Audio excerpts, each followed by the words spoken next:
that we have all the counselors except for Counselor Schulte. I feel like he'll probably be popping in shortly. We've got City Administrator Roth, Finance Director Dunsmore, Communications Director Knight, City Attorney Hood, and we also have, I would say, Facilities Maintenance and Streets Department Manager Lenny Bloomquist, and then Phil Larson. They're both on the agenda as well. So, so that is who we have present here.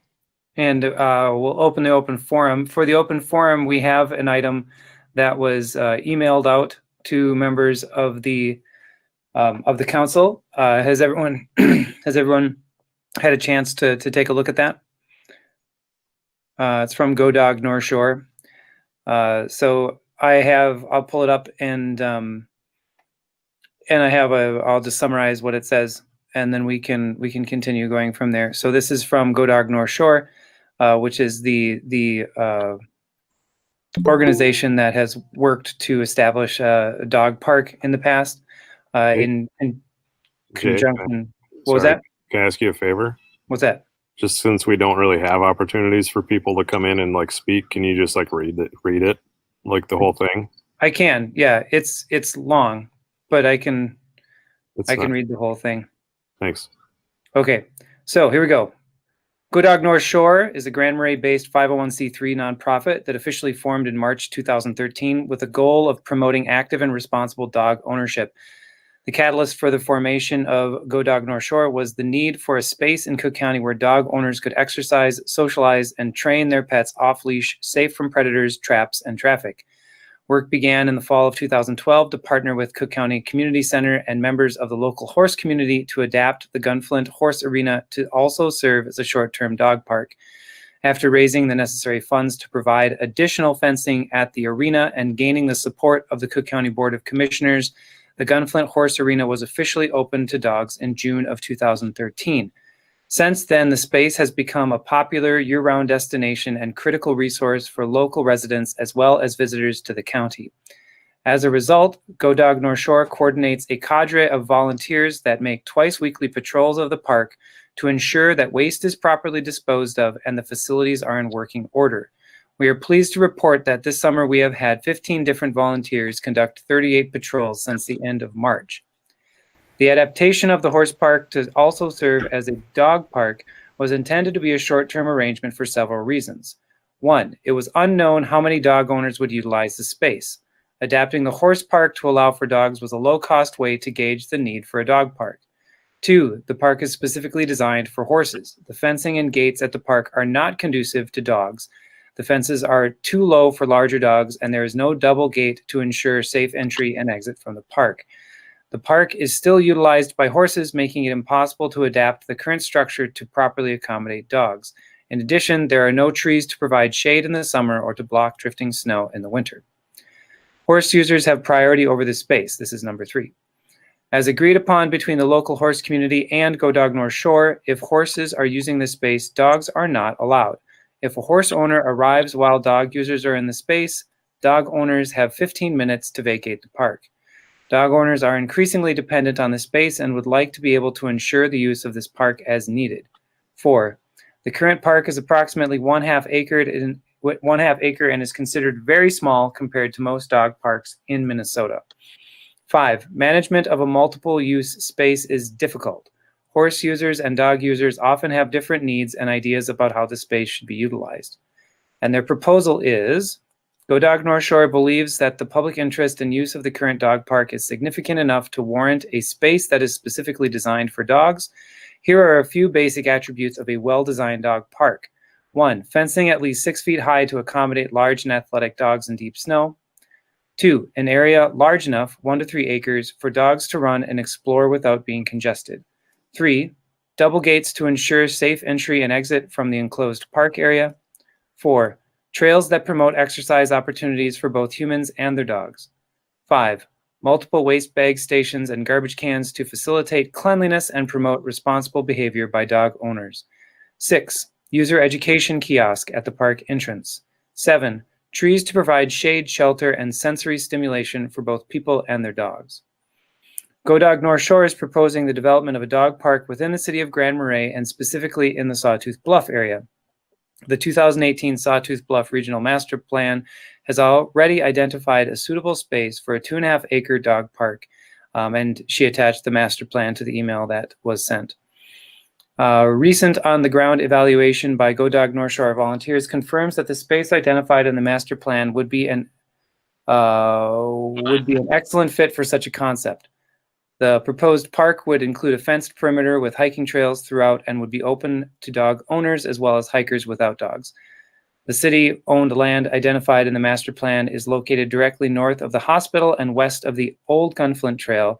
Would be an outstanding location for a park for several reasons. One, location is easily accessible by city and county residents as well as visitors to the area. Two, there is enough land to provide adequate space for dogs to run and explore and for the development of hiking trails to encourage healthy, active lifestyles. Three, the space is wooded and provides plenty of shade as well as windbreaks. Four, the terrain is rolling and without steep sections. There are a few streams in the area to offer a stimulating environment for dogs and people. Boardwalks can easily be installed to protect water resources and prevent erosion. 5, an organized and public use of this space will promote compliance with the city's leash ordinance while encouraging active, responsible dog ownership. Public support. During the winter of 2019-2020, Go Dog North Shore conducted a public outreach campaign with these primary objectives. 1, identify who currently uses the existing dog park and how often. 2, determine if there is an appetite from the public to continue to maintain the current park or develop a new purpose-built space for dogs and their owners. 3, gather feedback from the public on what they would like to see in a future dog park. 4, recruit volunteers to maintain the current space and help work towards a future dog park. Go Dog North Shore accomplished these objectives by using social and local media outlets, hosting public outreach events, and by conducting a dog park survey. The dog park survey was distributed online, consisted of 10 questions, and was open for approximately 1 month. The survey received 121 responses and revealed that 94% of the respondents would like to see a purpose-built dog park developed in the Grand Marais vicinity. A complete copy of the survey results is attached for your review. It's important to note that while over 90% of the respondents identified 55604 as their zip code, the zip code of their primary residence, the survey was conducted in the winter when tourism and use at the dog park is lower than in the summer months. The current park experiences a significant increase in use during the summer, not only by local residents, but by tourists, including people that camp at the Grand Marais Recreation Park and Campground. While it is believed that the current dog park contributes to the tourism-based economy that Cook County relies on, a purpose-built dog park could have an even larger impact on tourism and overall quality of life for area residents. Furthermore, the dog park survey successfully revealed what the public envisions a future dog park would consist of. The Sawtooth Bluff site, as identified by the master plan, would meet effectively these objectives identified by the public. City involvement. Go Dog North Shore recognizes that the city has a limited budget and already manages multiple parks within Grand Marais. We want to be clear that we are not seeking financial assistance from the city of Grand Marais or its taxpayers. We anticipate this would cost approximately $30,000 to $50,000 to construct a small parking lot adjacent to the old Gunflint Trail and to install 6-foot fencing for approximately 1.5 acres. Construction of hiking trails would be done by volunteers. We expect to raise necessary funds to develop the site through grants, crowdfunding, and individual contributions. While we envision the future park being owned by the city of Grand Marais, we are not expecting the city to manage the space. Rather, Go Dog North Shore volunteers will continue to take responsibility for the maintenance of the dog park. We are confident that our volunteer base can adequately maintain a future dog park to a high standard. We are asking that the City Council make an official motion to dedicate the site identified for a dog park in the Sawtooth Bluff Master Plan so that Go Dog North Shore can begin the process of raising funds to develop a new purpose-built dog park. Until there is an actual piece of land dedicated for a new park and support from a local government, we are unable to solicit funding from grantors. We recognize that the Sawtooth Bluff Master Plan is probably a long way off from being implemented. However, dedicating this space for a dog park now would not prevent future implementation of the full Sawtooth Bluff development plan from occurring, since it would be located in the space identified for a dog park by the master plan. While the horse park also currently serves as a dog park, we anticipate that this arrangement is likely not sustainable into the future. In an ideal scenario, Go Dog North Shore could begin raising money as soon as possible with the hope of beginning construction in 2022. It's imperative that we begin the process of developing a new purpose-built dog park sooner rather than later so that local residents and tourists alike can continue to access an off-leash space to exercise, train, and socialize their dogs safe from predators, traps, and traffic. The Go Dog North Shore Board welcomes any further discussion and/or questions that you may have regarding this proposal. We look forward to potentially partnering with the City of Grand Marais in some fashion and sincerely thank you for your attention to this matter and specifically for your public service. Signed by the Board of Directors, Kathy Quinn, John Madison, Barb Heidman, Randy Olson, and Michael Monroe. So that's the public comment. I guess what we can do is we can ask Mike to dig into that a little bit, or contact them if we want to have them on a future agenda. Or there's also, I think there's a lot of stuff that we could review to address this comment. We don't have to do any of that right now. But if we want to deal with this in a future meeting, we could tell Mike to start working on that. Any thoughts? Or should we just let it go and we'll let it marinate and we'll come back to it some other time? I literally hear crickets. That's hilarious. I'm thinking, Jay, I kind of feel like this goes hand in hand a little bit, that there's similarities between when we move the dog pound and trying to have these things kind of somewhat close together. Obviously, the dog pound is talking about going over potentially in the business district, which I don't know how much room we actually have over there that's not part of EDA ownership that we would have to use for that and then allow people into it. But I think that's something that should be looked into. I recognize this was part of Sawtooth Bluff's plan, but it seems then that we have two things that are far off from each other, and it might better serve our whole community if they're closer together. But that's for another time. I just think that we should look into explore that possibility as well as this area that got identified.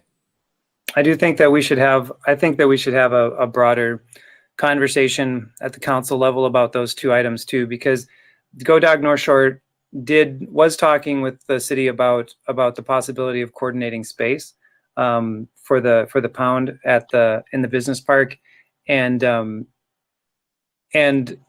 they asked around to some of their other folks. So they've got Arrowhead Animal Rescue and Go Dog North Shore, and they sat down and talked, and they both realized pretty quickly that the two uses are not exactly compatible, because of the pound, like the nature of the animals that are at the pound oftentimes, and how excitable those animals are, and having other people's animals coming in and out of the same space.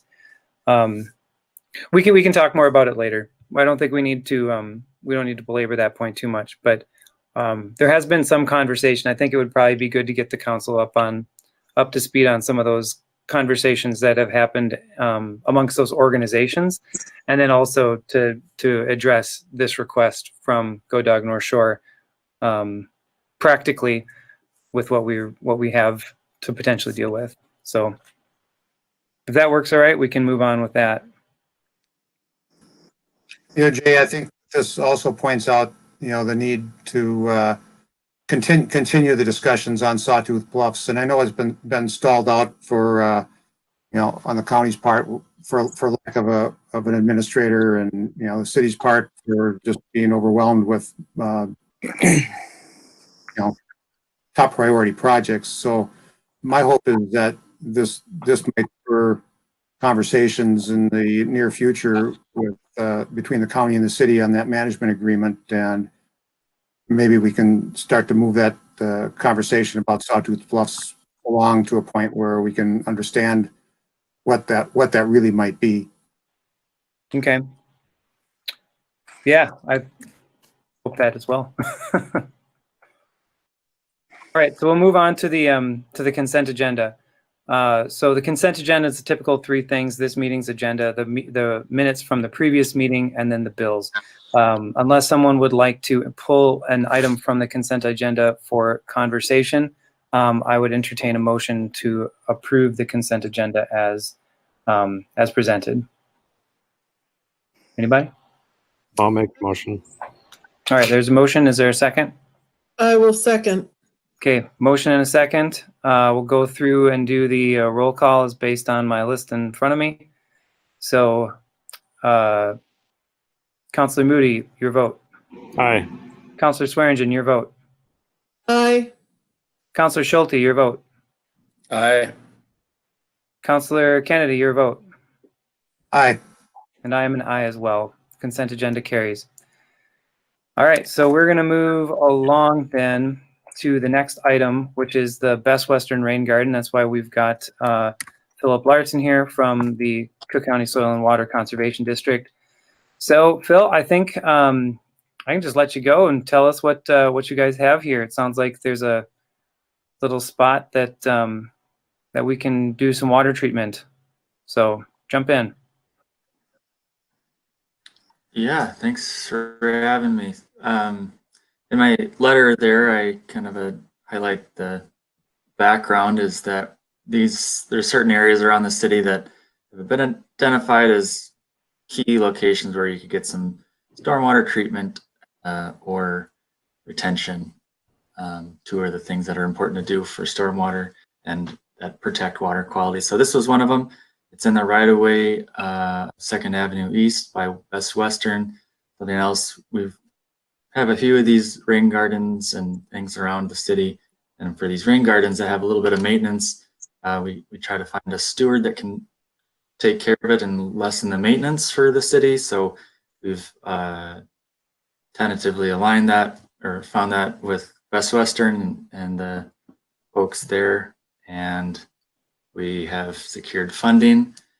And I did say in my letter that we've secured match. I guess I haven't officially secured match. I've got that squared away with Best Western. But when I come back, if you guys approve of these designs and the use of the space, I'll come back next meeting or maybe in 2 meetings and get an agreement. And then that'll be the official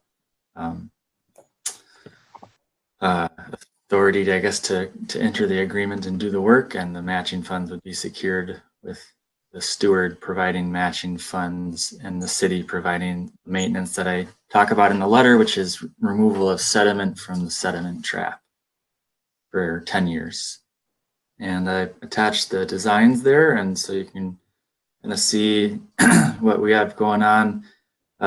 We had originally had one design or 2 designs before that didn't quite maintain the snow removal needed that was currently going on. And I think this past winter it was especially evident that it was a really big pile and a lot of winter sanding that went on there. So we changed the designs to make it further downhill and allow the snow to pile up and then allow less sediment to fill in the planted basin where there's plants, and that's what Best Western has to keep maintained.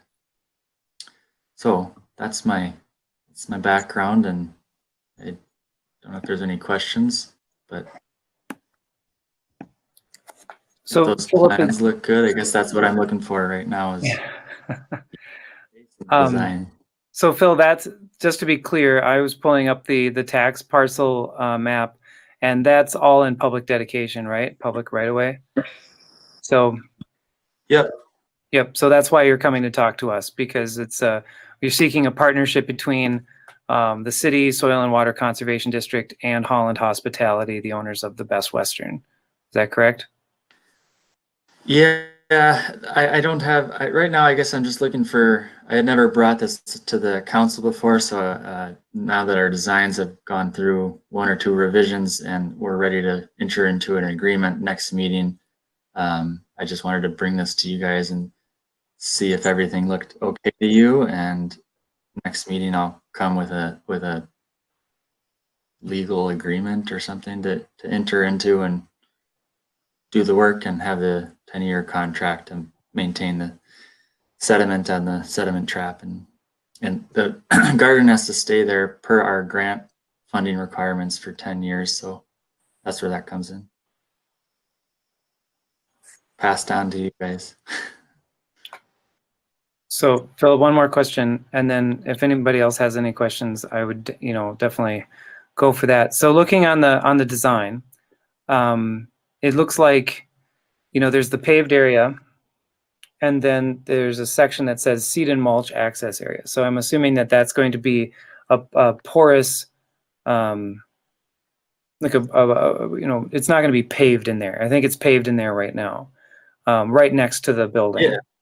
And Yeah, then it's a mix. that's to slow the water down before it gets into the actual pond or the actual catchment. Is that correct? In that hatched area where it says seed and mulch, it'll just be shaped. Right now, the water kind of takes a path of least resistance, which is kind of along the footpath where people have, trodden that down, and now that's the low spot. So it kind of flows down the footpath and into the lawn and beach area. And so that hatched area will just be reshaped to direct the water into the garden. And you can't see it from that page maybe, but there's a little manhole cover.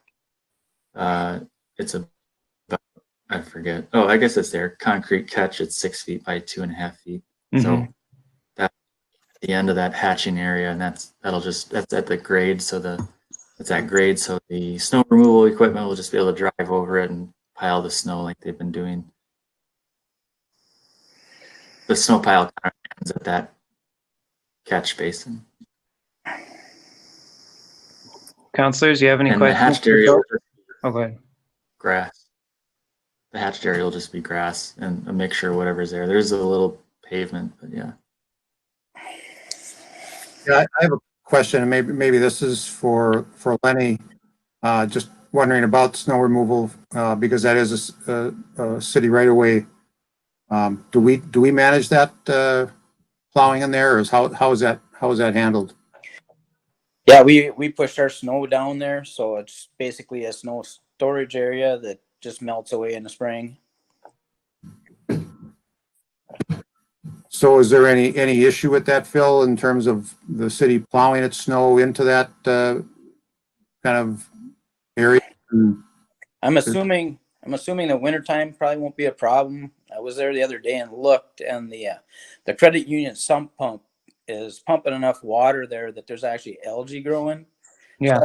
So I do have a question in my mind if it's going to be too slippery for us to get down the vac trailer in there to suck out that catch basin. Huh. That is one I hadn't considered. Algae on top of the pavement? Correct. You should take a look. Lenny. All right. So Lenny, are there other maintenance issues that you would be concerned about, as long as they're asking the city to provide 10-year maintenance for the clean out of that? I think it's something we can easily handle. Okay. So- Any other questions or comments? Yeah, the only question is, Lenny, how far down do you currently push that snow? Well, if you that look map, on right, it would be- basically to the end of the hash marks on the map there. Okay, and so Pretty that'll much where we're still, pushing it now. So, okay, so that'll still be okay to push snow to that point after this is constructed? Is that what you're saying, Phil? I believe so. Okay. All right. Yeah, we got it wrong the first time, but the city said it's pretty fast with the snow removal there. Well, not Oh, go ahead. only the city put a shit in there, but also the person that maintains their parking lot pushes it in there too. So there's snow coming from a parking lot and from the street going Yeah, into that. there's a lot of. Yep. Yeah. Yep. Okay. And I think everybody there, city and Best Western, recognizes that it's a shared snow storage area. Well, I guess you guys are just allowing them to push their snow into your right of way, but anyways, it's working out, I guess. I don't know where else it would go. Any other comments?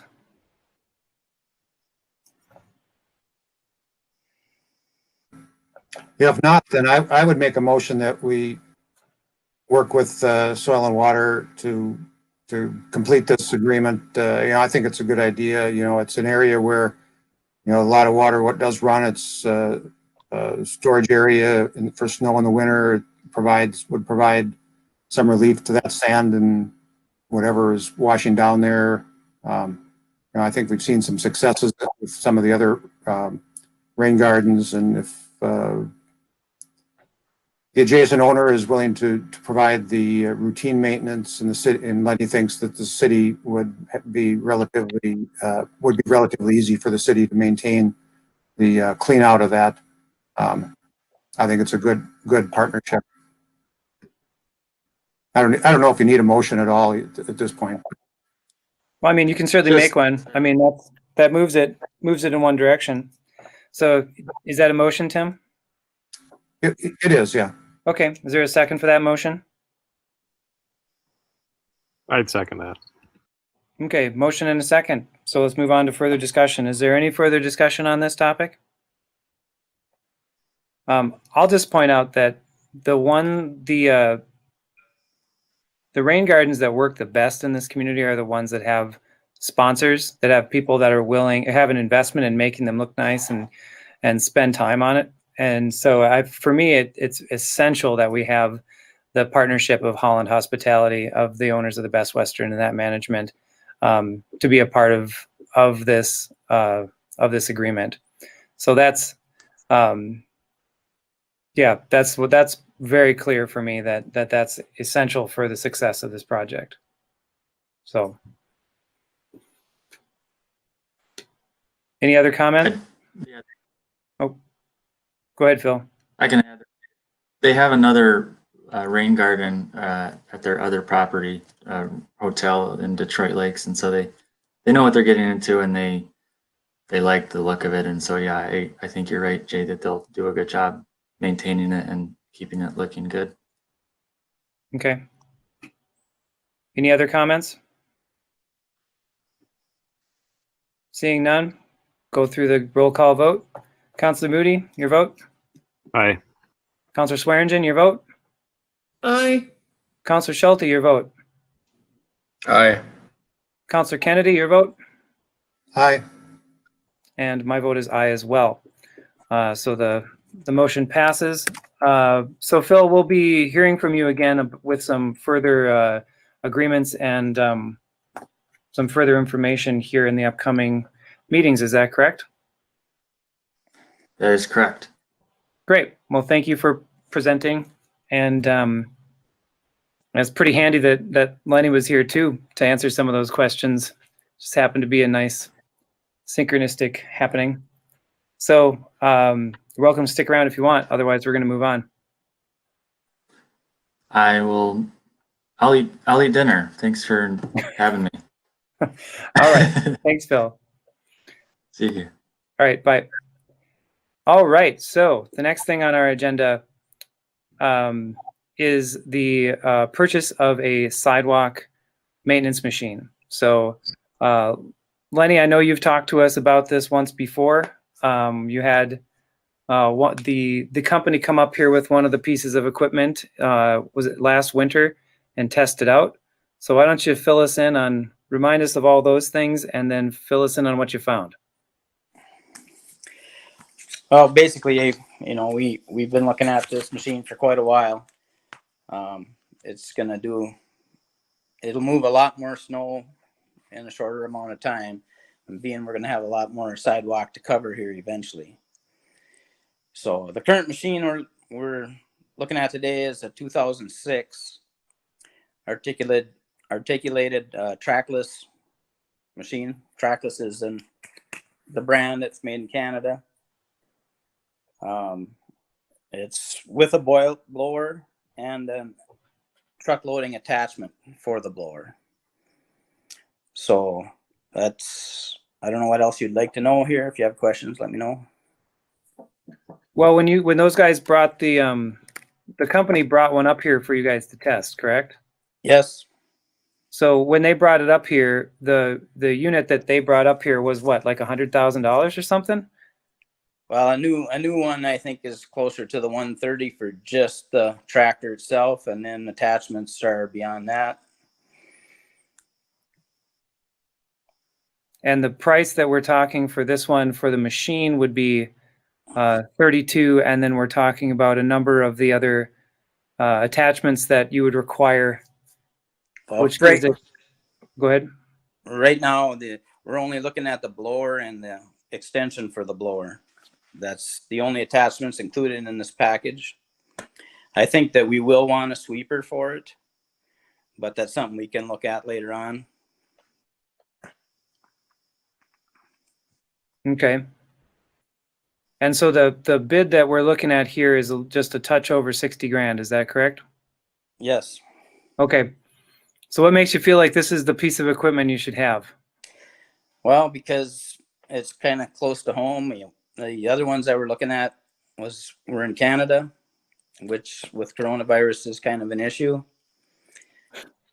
to go look at them. And this is a reasonable price for a reasonably low-hour machine. It's got 1,700 hours on it. The other ones I've been looking at have more hours or are older. I think it's a good place to start, you know. Okay. Does any counselors, do you have any comments on this? Did any of you get to see the demonstration of the trackless machine last winter? Or I know it happened kind of at a weird time. Any comments on this? Any thoughts? I'm definitely for us moving forward and doing something. I think that we need to. I was just a little. Oh, you muted yourself.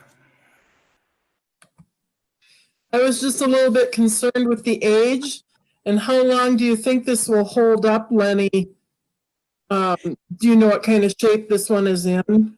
Not yet. I am planning to go take a look at it, you know, pending your approval on this piece of equipment. So, yeah, we're planning on looking at it better before the purchase is complete here. But it looks like a good machine, so we'll go look and see. When I did oh, go ahead, Kelly. Oh, I'm just wondering where it's located at right now then. St. Paul. What I've gathered from looking through I've Googled a lot of the like 2000 through 2020, like every couple of years to see what the changes in the machines are. And a lot of it is cosmetic and like creature comforts. I think they even like the 2006 has a really similar motor in it than what they're using right now today, which is a pretty chunky diesel motor. I have no doubt that these things are built like tanks, and that they'll be relatively easy to keep running. I hear you though, Kelly. 2006. That's it's already 14 years into a usable lifespan, but 1,700 hours is not a lot of hours. Pretty, basically a year's worth of use to it, if you think about it. But any other thoughts on this? Comments? Craig? Yeah, I got a comment. On the bottom of that spec sheet, is that if we move to purchase this after Lenny looks at it, is that an option we'd exercise? The 3 years, 0% interest municipal lease purchase?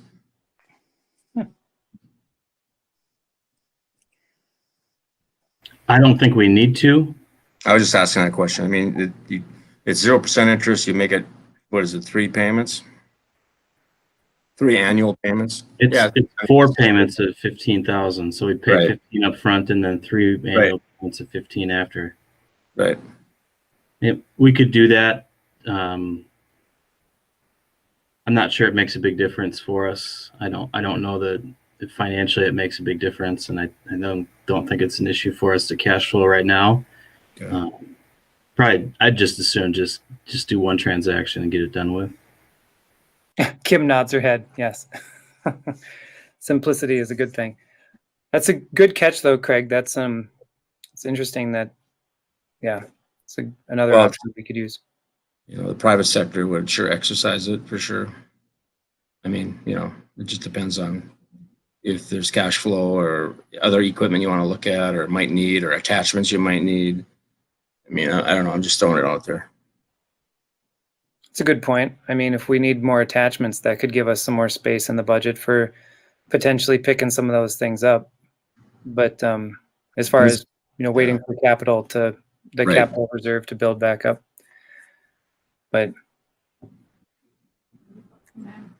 Lenny, do you know, in your research, did you have any, does this place down in St. Paul, do they also do like service? I mean, I'm sure you guys can handle a lot of that stuff, but are they like an authorized dealer of them so they could get parts and handle some of that?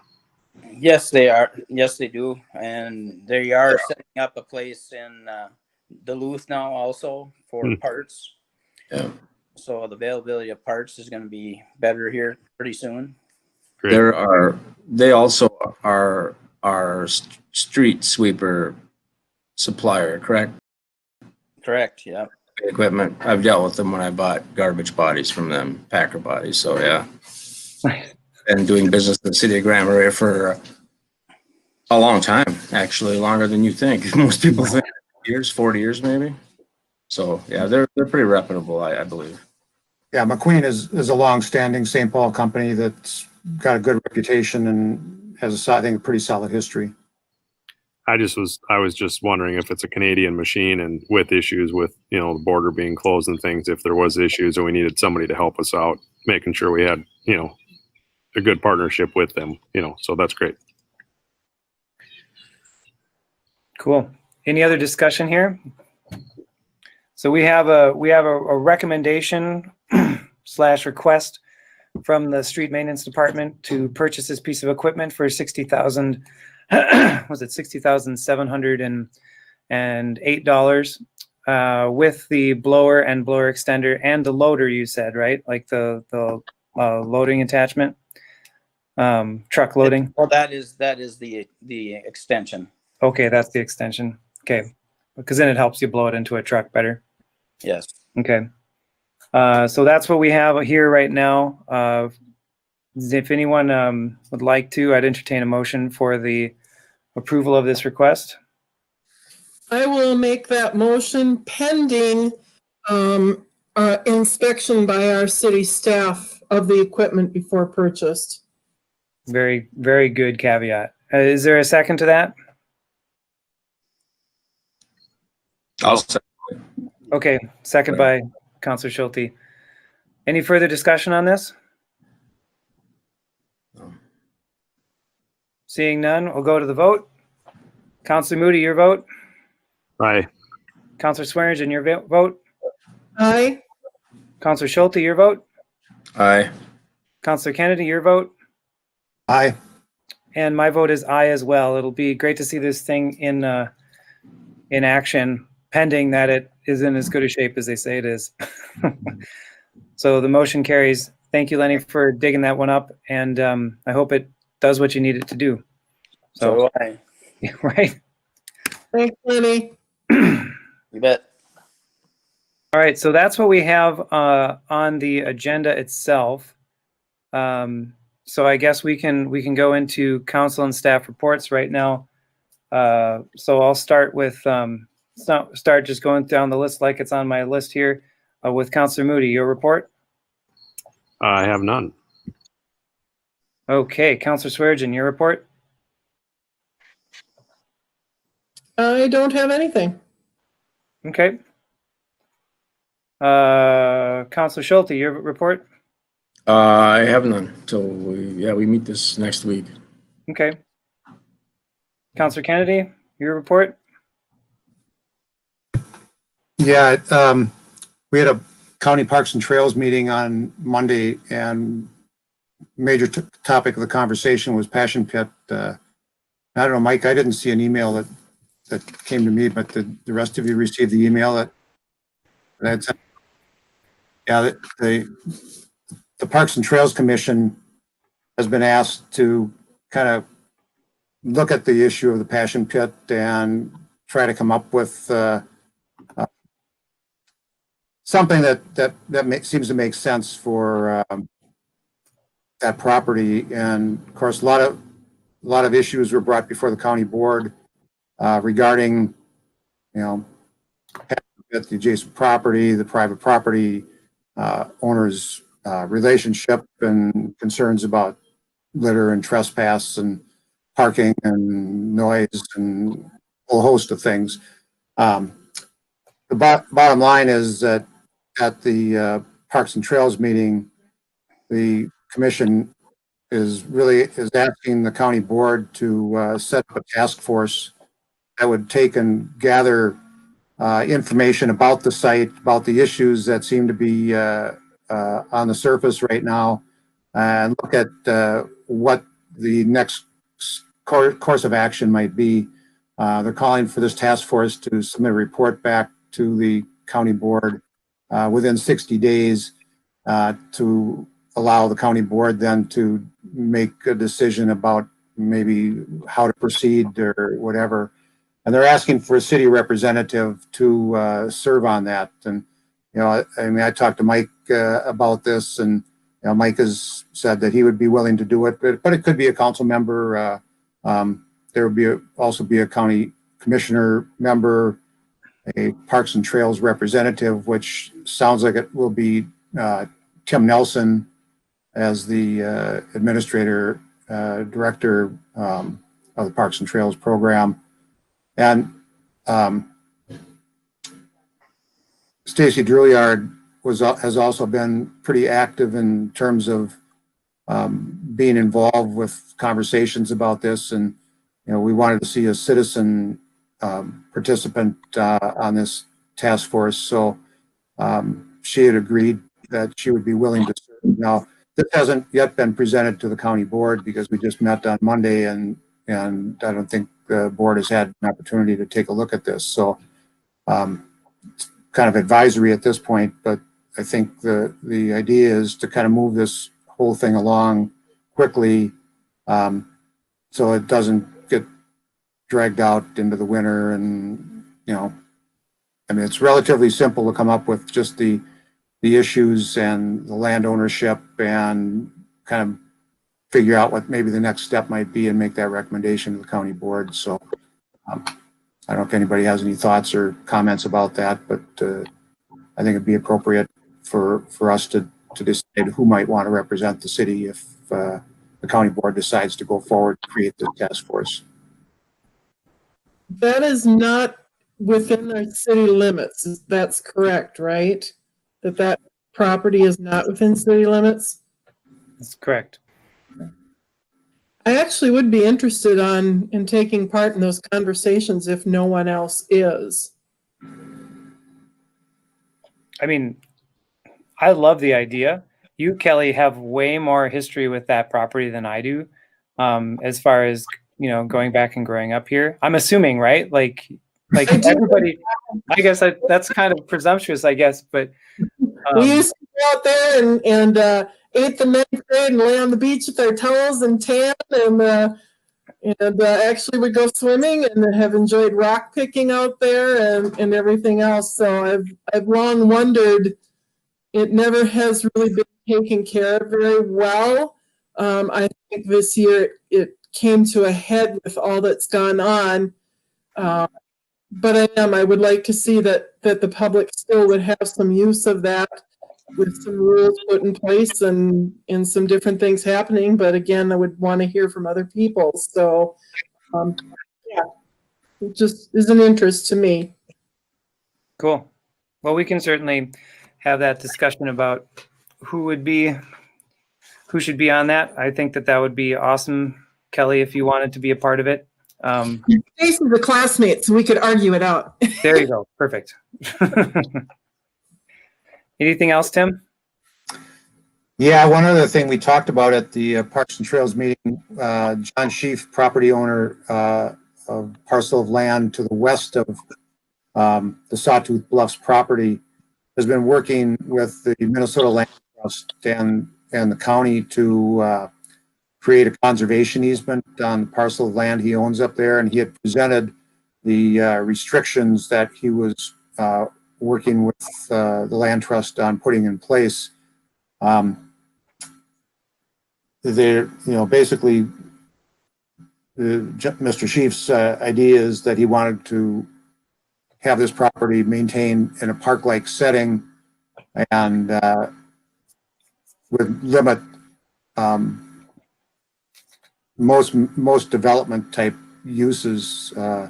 It's not a part of the Sawtooth Bluffs, nor is he asking it for it to be included in the Sawtooth Bluffs project. I mean, at one point, there was some conversation about possibly the county acquiring that land by some means and then including it in the Sawtooth Bluffs, but that's not part of the discussion or part of the conversation or consideration here. So just to be aware that that parcel of land, it's outside the city limits. It's adjacent to, I think, the county lands, and he's working and wants to be a cooperative partner with the county to develop this conservation easement. So if you're interested, you can, I can send you more information. Yeah. And beyond that, I have nothing else. Okay, very good. Thank you. All right, so I've just got a couple of things. The library board had a meeting this past Monday. The budget was approved by the county since we approved it as well, and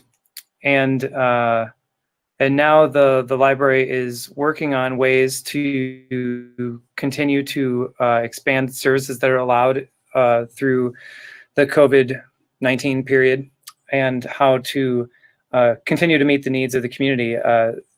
There is a strategic plan that the library built as a 5-year plan that we're going to be revisiting in the next couple of months to make sure that we can continue to fulfill the mission of the library and the values there in the changed reality of a COVID environment. So I think that's really good. We have the assistant director, Wojcicki, is completely onboarded now. Well, I guess I can't say completely onboarded, but boy, she's a go-getter. And she and Amanda St. John, the library director, they're being really innovative, and they're thinking things through incredibly well. I feel very comfortable with the direction that the library is going. So that's really exciting there. There's been a conversation. I had some people from the community reach out to me about the possibility of including some of the trees that are downtown that have been either chopped off or died in the little planters downtown. What we would have to do to get those replaced, and whether or not we could do that as a part of the Highway 61 project, or if we could do it before then. Doing some research on what kind of trees we could plant in those spaces, how would we go about getting those planted, etc. So that's an introduction of that idea, something that we can keep talking about and trying to figure out if there's a way to do that. And then also there was a joint powers meeting that happened a couple of days ago, and that meeting was largely to discuss what the different organizations and agencies that exist here in the county can do about making efforts to improve equality and remove any systemic prejudices or prejudicial rulings or anything like that, or applications of rules to our community and the different communities that we serve. And it was a very interesting conversation. I was very grateful to have now Tribal Chairman Bobby Deschamps come and talk as well, and he was very real during that conversation about the experience that people from Grand Portage have when they go off of the reservation. And I do think that there's a great deal of work that all of our communities have to do to help be aware of what that is like for the Grand Portage Chippewa members, but tribal members, when they're shopping in Grand Marais or when they're doing something that's not on the reservation. So there will be much more coming from that, I'm sure, but it's going to move pretty slowly. But it was a really good start. It was a good place to sit down and have that conversation. There's going to be some more meetings that happen on different topics, but that's just to let everyone know that meeting happened, and that there is intention in a lot of the members of the Joint Powers to engage in that as an effort to make. So that's what I have for my updates. Mike, Kim, Patrick, do you have any comments? Any updates? Any final comments? Anything? Patrick, baby watch? We're a week away from the expected due date, so Wow. anytime now. And Wow. on Monday we got to see ultrasound, so I know what her face looks like, and she's got my nose. Oh, that's so cool. I went Oh, by it's gonna the be fun. your car wasn't home, which is unusual for you, and I went, Oh, no, later. not that I know of. I didn't get any messages. Anytime now.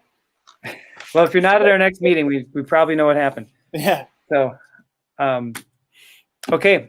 Without any further ado, then I believe that we have completed all of our business. So, meeting is adjourned.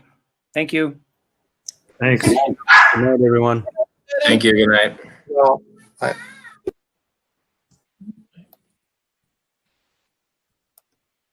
Where's my thingy?